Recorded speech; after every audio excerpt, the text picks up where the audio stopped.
What's up, everybody? Hey, welcome, episode 11, Throne of Angels video blog. I am Derek Osborne, and that's not written here. That's not why I looked at the paper. I just was looking. Your host, otherwise known as Angelic One across the world, wide interwebs. I got my list, things we're going to talk about. Sorry I'm a couple of days late. I'm actually cutting down the intro and the wrap because, well, I was close to an hour when I did the cuts. And so I'm going to shorten it up, try to go over this stuff faster than I did last time, and wrap it up faster. Alright, first things first. I got my first dislike. Woo! Another first here on Throne of Angels video blog.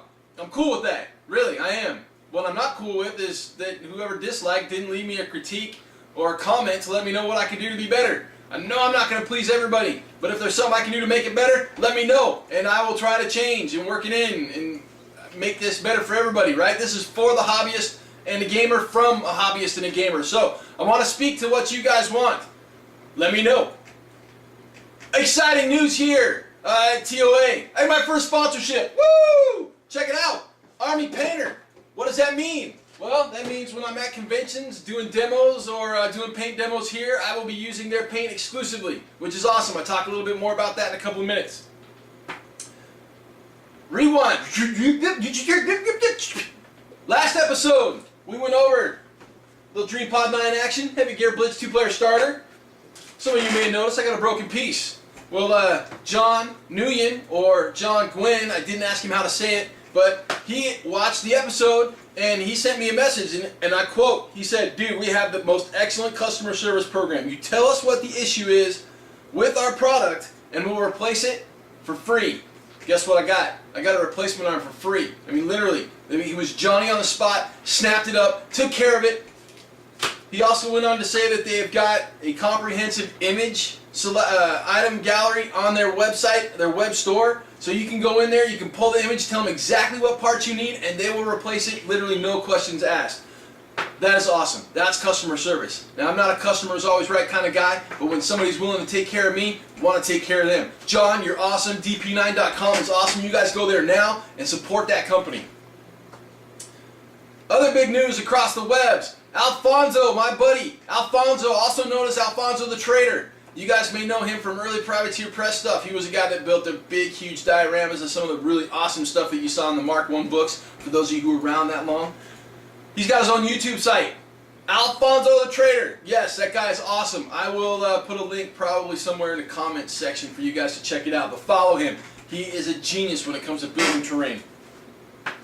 Jody over at Frontline Gamer, celebrating his 1-year anniversary for Frontline Gamer. Congratulations, Jody. Go check it out. That guy does a lot of coverage on Heavy Gear Blitz, as well as some other stuff that I'm totally looking at, like Freebooter's Fate. So, Frontline Gamer, I'll probably put a link in the bottom. What are we looking at today? Dark Age. Woo! St. Johann, my boy. So hopefully your boy. St. Johann. This guy is money. Coming up soon, the expansion, Cult of Metamorphosis. That's his Cult for Scarred. Man, I tell you, I love the model. It's one of my favorites in the entire line. Probably is my favorite model in the entire line.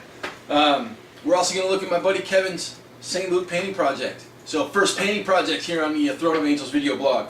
We're also going to take a look at some sideboard stuff. I have the Egyptian terrain kit, as well as the matching Egyptian base set number 1. There's 2 base sets, but this is base set number 1. We're going to take a look at both of those today as well. And then also, woo! Contest giveaway. Alright. I have a copy of the CoolMiniOrNot 2008 Annual to give to one of you guys. But instead of doing a random giveaway this time, you gotta earn it. You gotta earn it. So what are we doing? I need an introductory line. I need something other than, "Hey everybody!" I don't like it, and that's what I say. So you guys, post in the comment section, post in the comment section what you guys want for me to introduce the show, right? I want you guys to be part of this as well. So you guys are going to come up with my tagline, and the one that I choose is going to get this. Now, if you don't want this, or you have this, I'll give you something else, and we'll do another contest for this. So, but it's wicked cool. We actually look at it at the end of the episode, and yeah. So contest, woo! All right. Now, hopefully that's shorter than the last one. So we will go ahead and jump into stuff right now. Let's do it. First up, the Mega Paint Set by the Army Painter. As you can see on the box, you get 32 war paints, 3 quick shade inks, 1 anti-shine varnish, and 6 wargaming brushes. We'll look at some of those in detail here in a second. But the one thing that I do want to say, oh, and you also get this nifty little book, right? They give you a full color, quick paint guide to all their stuff.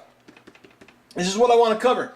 I am one of those guys that has a huge paint collection. And when I say huge, I mean I'm talking here. I will move the camera and show you about half of my paint collection. Moving the camera. That's about half of my paint collection. I am one of those guys that feels the need to buy a bazillion paints. Partly because I'm lazy in regards to mixing colors, and partly because paints are a quick, easy buy for me. I'm like, oh, paint, hey, woo, new color. So I'll buy a new paint, right? Ooh, shiny. With the sponsorship from Army Painter means this.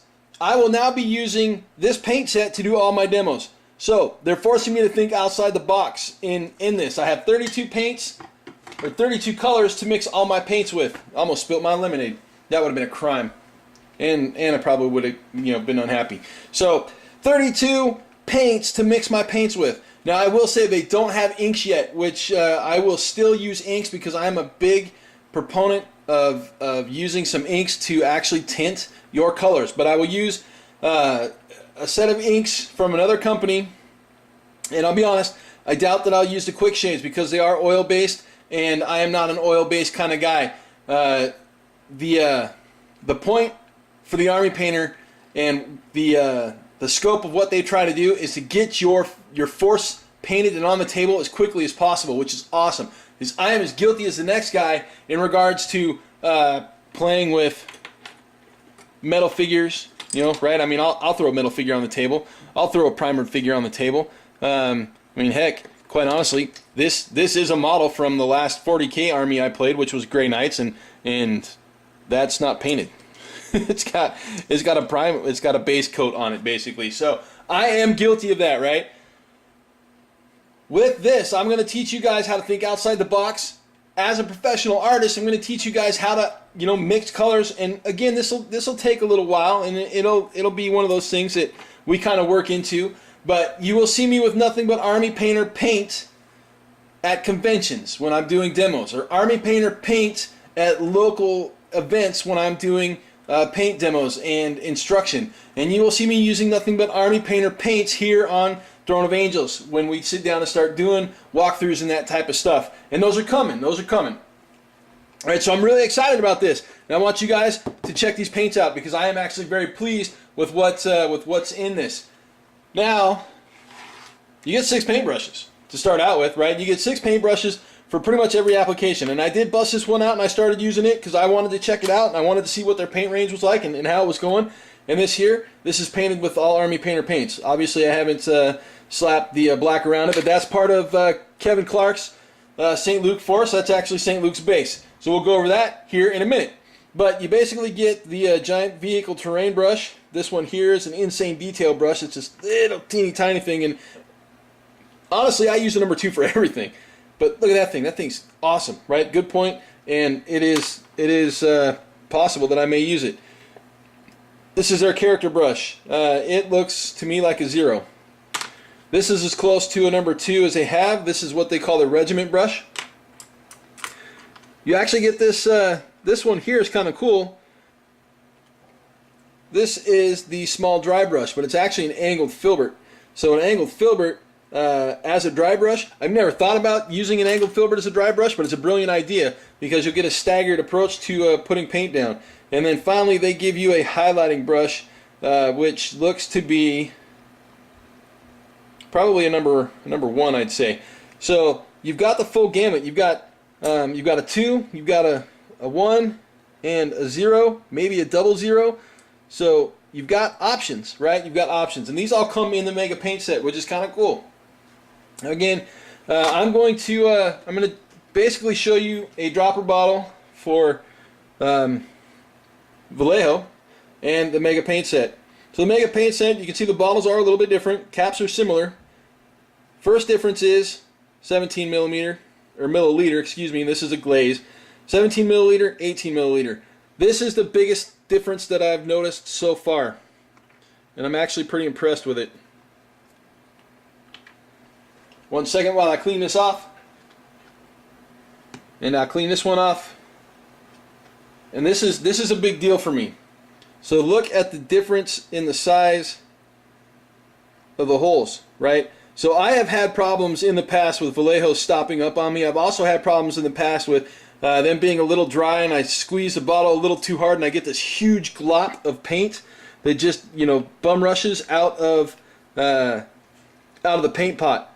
The hole in the Army Painter paint is actually a little larger, so we are not going to be seeing any paint stoppage or any dryage in there. No problems with like a huge amount of paint coming out on the palette when I'm mixing or thinning, right? So that right there, that's the first thing I noticed. Plus 18 milliliter versus 17 milliliter, you get a little bit more paint. If you look at what it is in regards to pricing, you'll find that the Army Painter is actually a better price, especially with Vallejo paint just announcing a rise or an increase in their pricing structure. So I'm going to set up really quick. We're going to look at this. I'm going to thin a little paint right quick, and then we're going to look at coverage. So we'll take a quick look at coverage. Give me a second. Okay, now as I started pouring paint, I was figuring, well, somebody's going to go, hey, I wish you would have shown how you mix your paint. So just in case somebody out there wants to know how I mix my paint, I've got two colors I'm going to show you. This is leather brown, downtown leather brown, and this is uniform gray, right? Leather brown is kind of a medium brown. Uniform gray is more of a, obviously a lighter gray. Basically 2 drops of each paint. Now, how do I mix my paint? I usually use a paintbrush. Off screen, I've got my mixing, or my cleaning cup. Basically all I do is I just dip my brush in water and throw water on there. Now I'm going to mix a little thinner than I normally do so you guys can see coverage, right? I want you guys to see coverage and how the paint covers. So we'll start with a little gray and we'll throw some water in on the brown. Now typically I go 2 or 3 of these, and I'm doing about double, so 6 or 7 is pretty much where I'm at. Again, I want you guys to see how this paint covers. And to see that, I really feel the need to thin the paint, or to overly thin the paint. And the reason I feel the need to overly thin the paint is because it'll show you the consistency of the pigment. Now, I have been told that this is a liquid pigment paint, which to me is awesome! Love me some liquid pigment paint, because it doesn't separate when you mix it. As you can see in my palette, there's no separation in the mix. So basically I'm just going to slap it on here, and it's going to be really wet to start out with. So we'll take a little paint off of there. And the reason I'm slapping it on here is so you guys can see, again, the consistency of the pigment. Right? The consistency of the pigment is going to come through. I'm going to take this off the base and take the little putty off that I had holding it on there. So the consistency of the pigment is going to come or show through because it is so watered down, right? Now, if it were a powdered pigment, you would not see a consistent coverage here. You would see more of a pooling, and you would see more paint kind of seep into the cracks, right? So as you can see, I don't have a lot of separation in color, which is an awesome thing. Now again, this is the leather brown. I'm going to flip it over and I'm going to do the gray. But again, take a good look at that. Let me get a little better light in there. There you go. So a little better light in there. As you can see, I went really, really thin with that, and I did that on purpose. Now we'll go gray on the back side.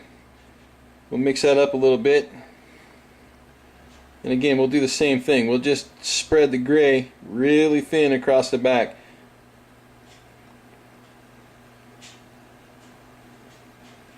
So you can see the coverage. You can see that the liquid pigment not only covers, but it doesn't separate, it doesn't pool. And that's the important part, right? Is to keep your pigmentation from pooling. That's a big thing for me. Because once upon a time I used to use a dry pigment paint that actually had separation and pooling issues.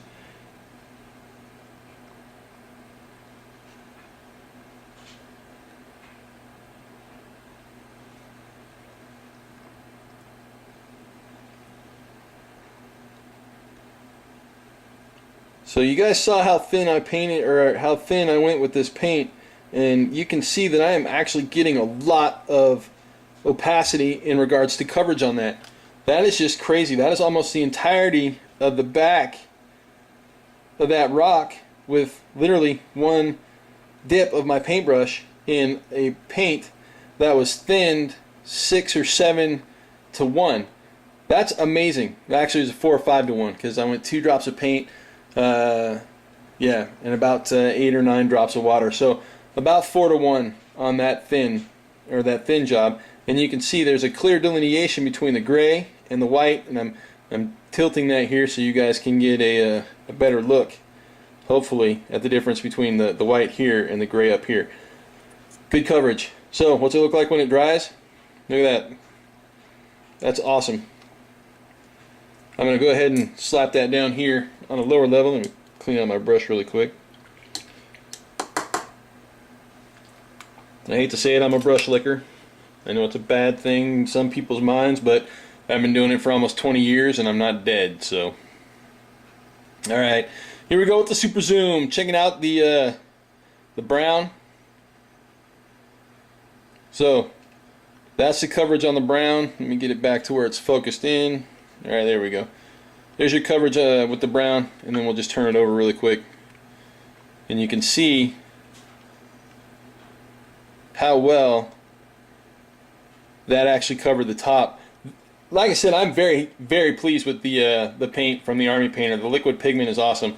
The fact that there's 32 colors in the box, well, quite honestly, I was a little concerned with it to start out with, but to be honest, I'm actually rather excited because it's going to force me to be a better artist by making better color choices, by limiting my own color palette, and I am guilty of using too many colors on a model. I know a lot of us are. So it's going to force me to limit my color palette. It's also going to force me to think out of the box when it comes to blending colors, mixing shades, and really kind of digging into some of the higher end painting techniques that a lot of us aspire to use, or a lot of us do use. So there in a nutshell, the Army Painter Mega Paint Set. I'm going to throw up a graphic really quick, like right now, on the colors, so you guys can see what colors are with the paint set. Now realize a lot of these are 100% matched to the Army Painter Base Coat Primer cans, which is very cool. So, Army Painter, official sponsor of Throne of Angels video blog. You guys go out and support these guys. Support them. Find them at shows. Tell them you saw them on the Throne of Angels video blog.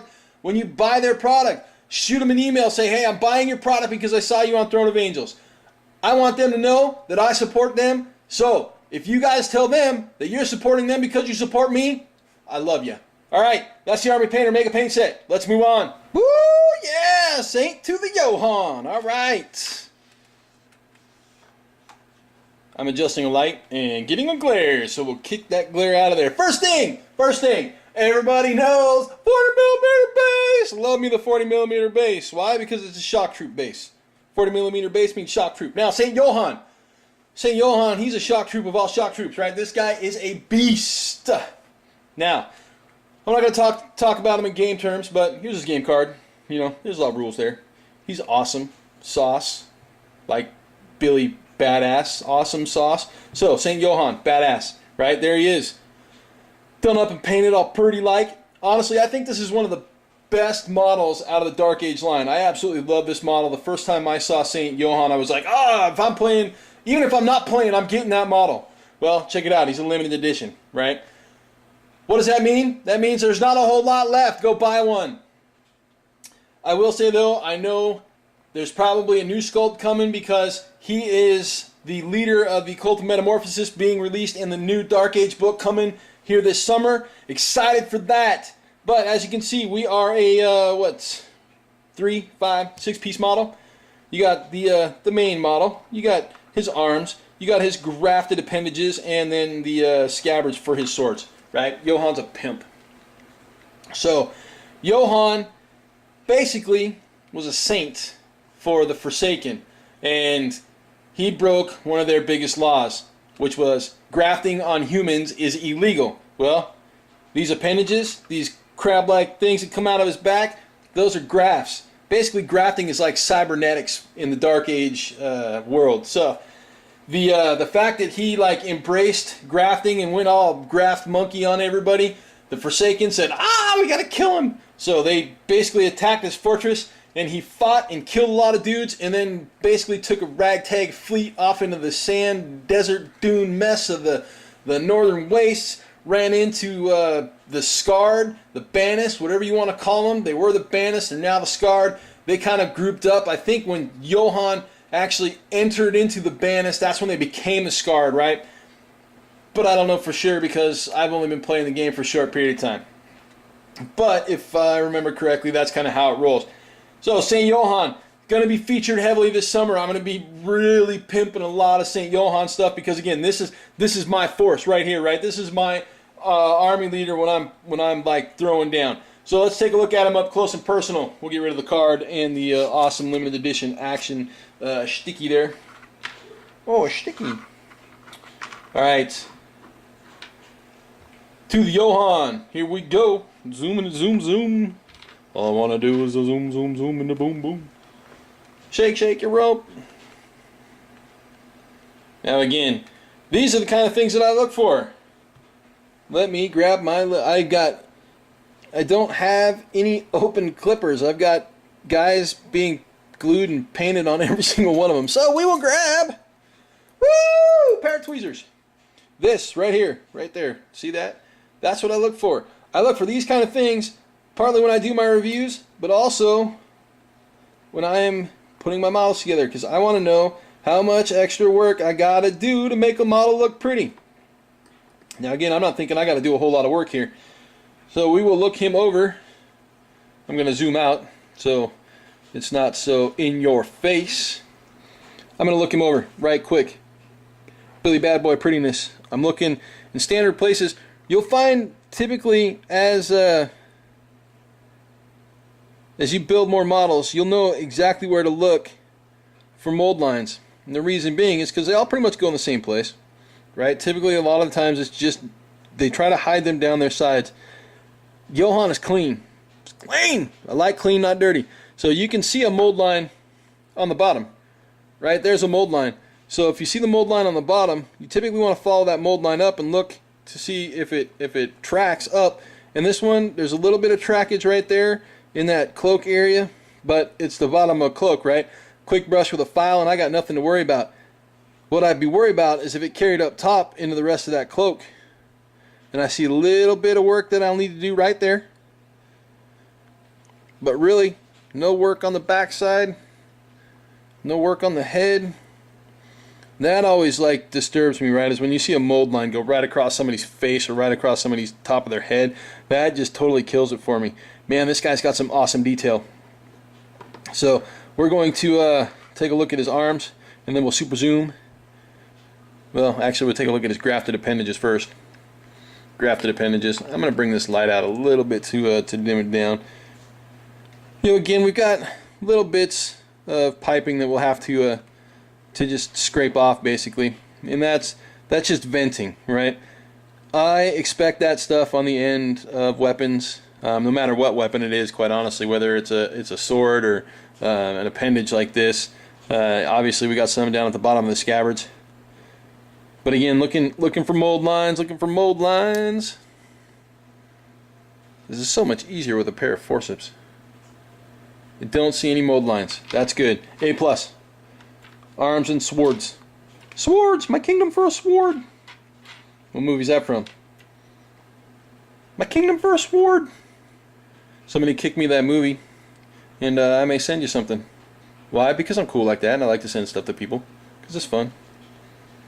I like to share my love. So, I see a mold line there on the sword hilt. Sorry, out of frame. Bad Oz. Out of frame. But we got a mold line down here that I'll have to clean up. Nothing too bad. Nothing that I'm terribly worried about. Little venting right here. Little vent. So yeah, That's pretty clean. Pretty clean sculpt. Very beautiful sculpt, quite honestly. Pretty clean pour.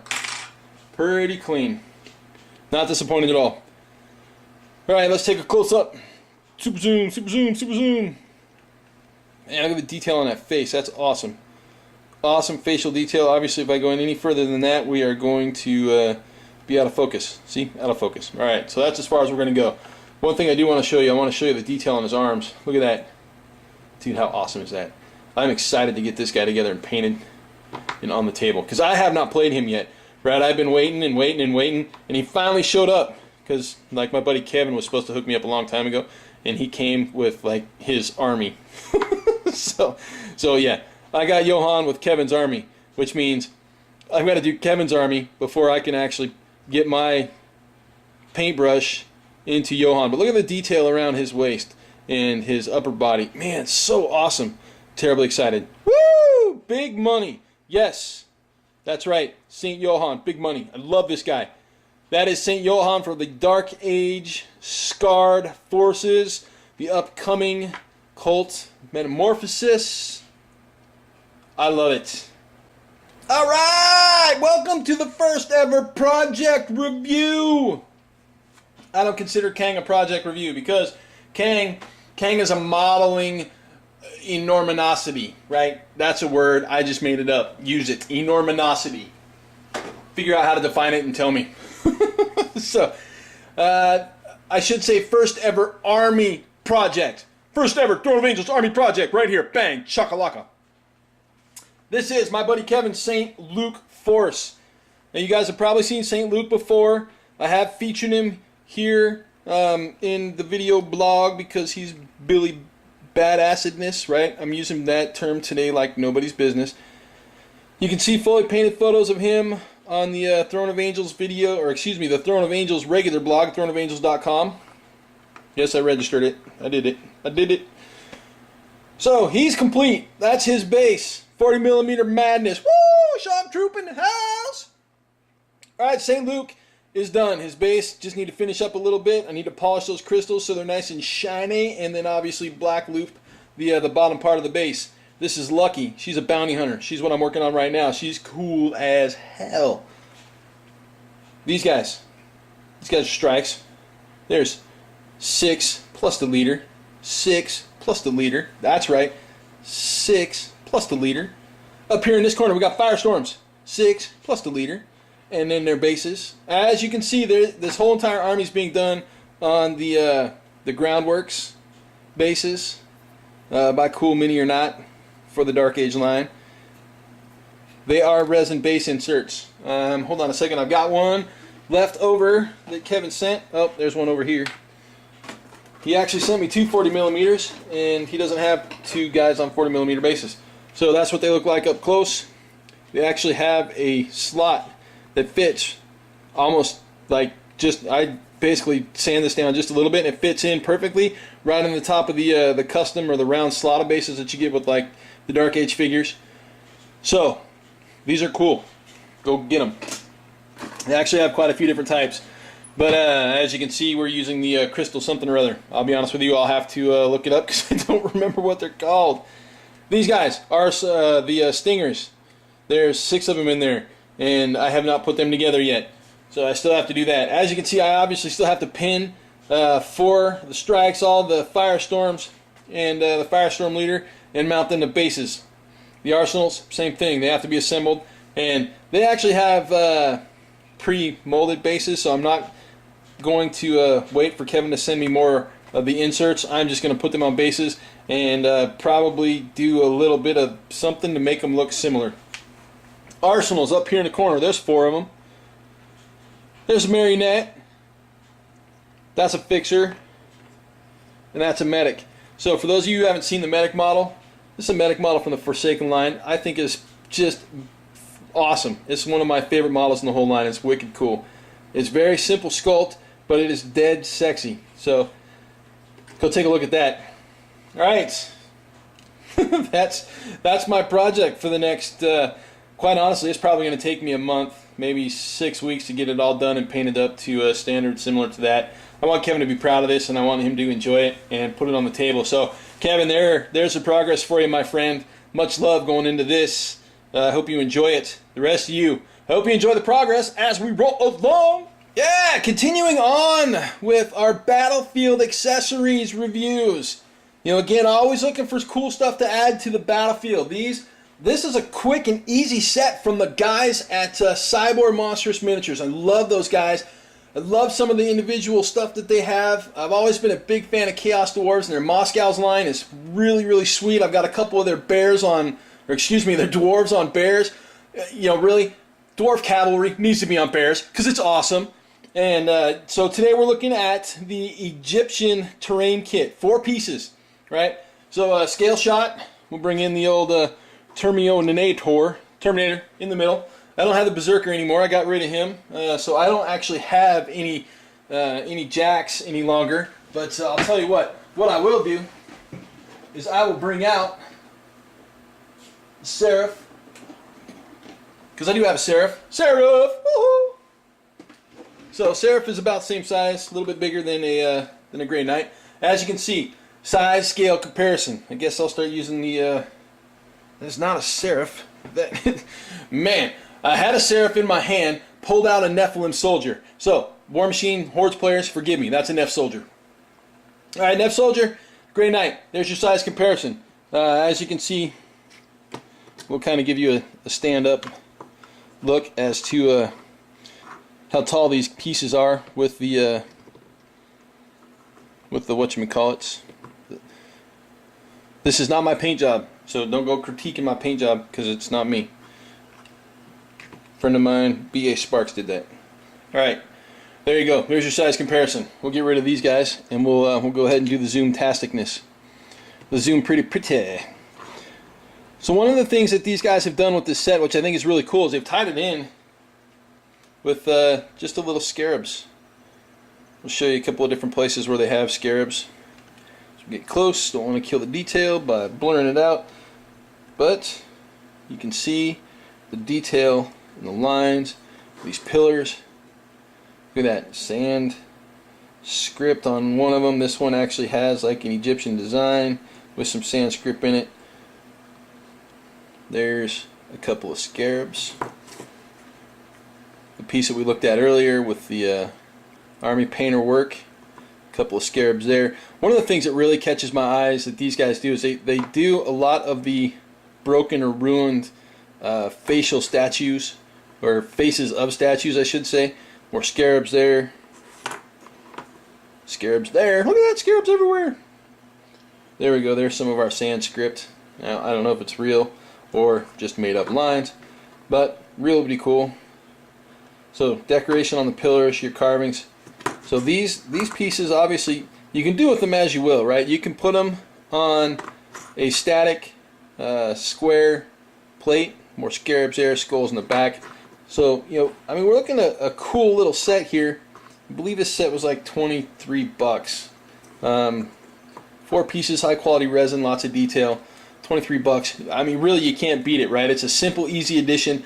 Quite honestly, to paint these things up, you're looking at some spray, a couple of quick, a couple of quick base coats. You don't even have to like do more than 2 colors on these things, and then you can actually use the Army Painter quick shades. You've got a quick shade. You get them on the table in less than an hour, quite honestly.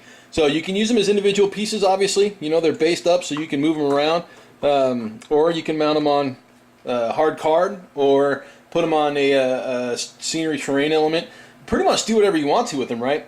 So I'll get a price up underneath, down here somewhere, like, along the bottom here. I'll go ahead and do that price thing for you, so you guys can see what they cost. As I did have a request for that. Price all your stuff, Angelic One, and let us know. So yeah, I'll get on that. So to start out, that's what I got on that. All right, lost my train of thought. It left the station. All right, the Egyptian terrain set from Cyborg Monstrous Miniatures. Up next, the matching Egyptian basing set number 1 for your models. So the matching Egyptian basing set number 1, I believe there's 2 sets for this. Again, another great product from Cyborg Monstrous Miniatures. As you can see, we get 10 pieces here, right? Same quality, same style. Now I put a 50, a 40, and a 30 millimeter lipped base up there so you guys can kind of get a size comparison of what we're looking at, right? I mean, if you want to do a nice dioramic base, you've got opportunities, right? You've got the ability to do so. I mean, obviously that's a little too big for a 30 millimeter unless you've got somebody in a hero pose and you're going mad crazy and you're mounting them on top of that. But you've got little pieces like this that are perfect for 30s, right? You've even got little pieces like this that you can overlap or lip on a 30 and put a guy behind, right? I would take like a guy with a gun in a kneeling position and put him behind this. Cover! You know, granted, I'm not going to get cover for it, but still, it looks cool, right? You know, again, we've got huge possibilities in what we can do with all these. Here I am putting a piece on top of a Groundworks base. Shame on me.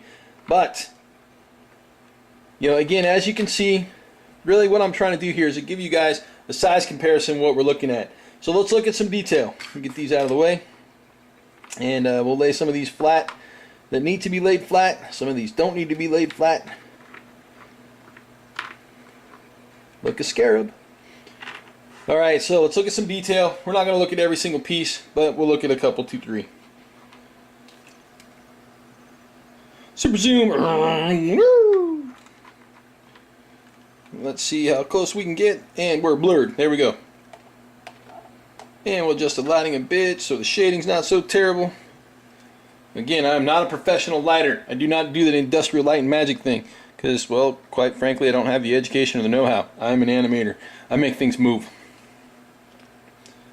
As you can see, hey, look, a scarab right there, dead center of the frame. As you can see, the same love and attention to detail is put into this basing kit as every single one of their figures, as well as the terrain kit that we just looked at. The detail on these things is just awesome. I absolutely adore these basing kits, which is why I snagged a couple. Right, we've got faces. Yes, I said a couple. I've got another one we probably take a look at in the next episode or an episode after that. But as you can see, we've got clearly delineated and defined faces in these ruined basing structures. I'll look at this one sideways so you guys can actually see a little bit more of the detail without losing some of it in the shadow. We'll take a look at that one, which is the largest. This is the largest piece. So you've got, I don't even know what that is, like a radial disc maybe? Who knows. But the back of it, right? The back of it is really simple. Hey, I guess when I put my hand there, we get a little, well, look at that, I can control the light with reflection off my hand. That's entertaining. Okay, so we'll do it that way because you can actually get a better spot on the detail if I do that. Well, at least I'm getting one on the screen like that anyways. So, as you can see, the detail on the back, so, you know, your bottoms are flat. Detail on the back, I would even go so far as to, you know, even use it like this and add a little in the regards to detail on the side. What if I just dim that light altogether? I actually think that looks a little better. You guys have to give me feedback. What looks better, that lighting or that lighting? I like that lighting a little better because I can actually see it better on my screen. So I don't know if that'll translate for you guys. You'll have to let me know. So please do. But again, you've got these two. These are two matching pieces, so they're the same piece. But one's flat, one's standing upright. Now, this one here, flat on the back, so it's laying down, right? You've got this piece laying down where this is how that one's flat, and then this is that one flat. Options. You've got a lot of options with this basing kit. Again, 10 pieces. You know, you can even cut these pieces up or hack them, and you know, it is resin, so if you actually put it in the freezer and put it in a bag and hit it with a hammer, it should crack pretty good. But you know, don't yell at me because you broke something. That's just something I would do. Right, so this basing kit, 10 pieces, 11 bucks. Again, I'll throw that price up for you guys to see it. That's US. I'm in the US, so I spend US dollars. I know the US dollar is garbage right now, so please don't yell at me about it. Not my fault. There it is. The Egyptian basing kit from Cyborg Monstrous Miniatures. Now, the last thing we're going to look at. CoolMiniOrNot Annual 2008. This is actually a limited edition Dark Age model right there on the front cover. It's Lilith. I don't know who she is or what she does, but she is a limited edition Dark Age model, which is cool. So for those of you who don't have the 2008 annual and want to actually get in on the contest, this is a phenomenally published book. It's absolutely beautiful. And for those of you who are unfamiliar, CoolMiniOrNot takes a lot of their top talent and showcases it. So as you can see, there's a lot of just spectacular inspiration in here, right? I dig these out when I'm looking for ideas. We've got kids yelling in the background. Those give me ideas all the time too. But when I'm looking for ideas, color schemes, different things that I want, if I'm stumped, right, I will go looking for something and look for inspiration. Like, this piece right here. This is absolutely stunning. Let me zoom in on that for you.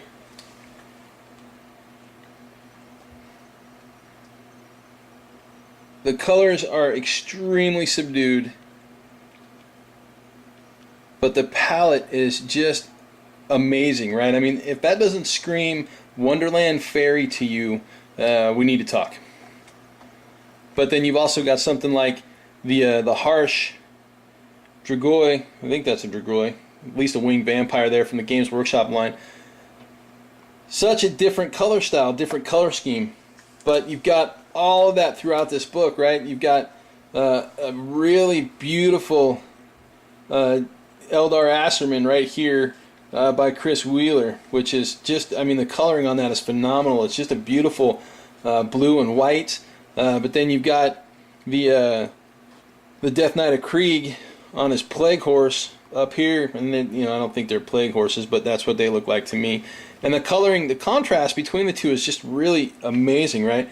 And they did a really good job at that when they put all of these together. So if you don't have any of them, I would definitely suggest going out and getting one, because they're all just beautiful, right? And they have beautiful contrast, not only in the photography, but in the layout as well. As you go through here, you'll see, you've got a nice purple, a blue, and then a black and a gray, right? I mean, that has a real nice feel to it as far as just color flow in the page and the layout. So they did a lot of design thought when they put this together. Now, you've got the large, you've got a Warhound Titan over here, one of the giant Forge World Titans, but you've got a large conglomeration of, vehicle work, right? The tanks, and then, back into figures. What's Hellboy doing up in here? See, I mean, look, you got all sorts of variety. More Games Workshop stuff. I will say there's a lot of Games Workshop stuff, obviously, with them being really deep in the hobby. Lilith from Dark Age. Being around as long as they have, Games Workshop really is the behemoth, the 800-pound gorilla in the industry. So you're going to see a good majority of their stuff. But, I mean, there's everything in here from Dark Age to Hell Dorado, scratch-built stuff, right? That's where you find that model. I don't know. I'm sure it's a conglomeration of something, either that or Chris Clayton is one amazing sculptor and just does some phenomenal work, right? You do have scratch-built stuff, right? So this is kind of a what looks like a scratch-built Baneblade. I could be wrong. I don't know because I don't play Games Workshop stuff. But then you've got a Nosferatu, the classic scene there, and that is literally in a monotone black and white grayscale, and it is phenomenal. You can see, color-wise, there it is here. So that is just awesome. And, really finding inspiration is really easy with the CoolMiniOrNot Annuals. Again, you got 2008, I believe, 2010 and 2011, if I remember right. I'll have to go dig them out, to be honest. But there it is right there. So what you're looking at, remember, tagline contest. I'm looking to include you guys in my opening statement. How should I address you when I open up? Now there it is. CMON Annual 2008. That's what I'm offering for a prize. If you don't want it because you already have one and you win, let me know. I'll work something else out and we'll give this one away to somebody else. We'll give them up to the runner-up or something along those lines, or maybe we'll continue with the contest team and go to next month. So, options are there. Think of a tagline. Get it up, and yeah, there it is. CMON Annual 2008. Yeah! Alright, so we looked at a lot of stuff, right? We looked at the fact that I now have a sponsorship with the Army Painter. That's awesome. We'll be using Army Painter paints here at Throne of Angels, as well as when I am doing demos, right? Contest coming up. I want to know how you guys want me to lead in to the next episode, right? We would wrap that. You guys have 2 weeks, right? Well, less than 2 weeks because I'm getting this up 2 days late. So you guys have less than 2 weeks to get me an introductory comment or something. I would love to see like something in the Angels theme or something angelic, right? Just give me something, anything. Your turn to be creative to help me entertain you. Up for grabs, CMON 2008 Annual. Again, if you have one or don't want it, I'll figure something else out for you. St. Johann, Dark Age. Awesome. I'm terribly excited to get that started, but I gotta finish Kevin's Army project first, right? And I want to get that done by Gen Con. So we will see that kind of cascade and develop here over the next couple of episodes. I've got 4, maybe 5 to do before then, which is cool. So I think I've got plenty of time to get it wrapped. DreamPod 9's customer service. Insane! Celebrate that fact by supporting that company. Get out there, play some Heavy Gear Blitz, pick up some cool stuff, right? The 2-player starter right there. It's going to be framed in the shot all the time. Cyborg Monstrous Miniatures. Some of my favorite stuff comes out of that company. I absolutely love what those guys do. Their Moscow line or their Chaos Dwarves, phenomenal, right? I love those things. I have a couple of the Dwarves on Bears. Those things are awesome. And now I've got a bunch of their basing kits, as well as a number of their terrain pieces that we'll take a look at, we'll continue to take a look at. So, I think that's a wrap, you guys. As always, comments and critiques are welcome, and throw them down below. Remember, contest, introductory line, down below in the comments section. You guys comment on each other's entries. I would love to see the community wrap up and vote on what they think is the best one. Maybe I'll put a poll up on the blog, right? And we'll go from there. So, with that, you guys have a fantastic week, and we'll catch you in 2.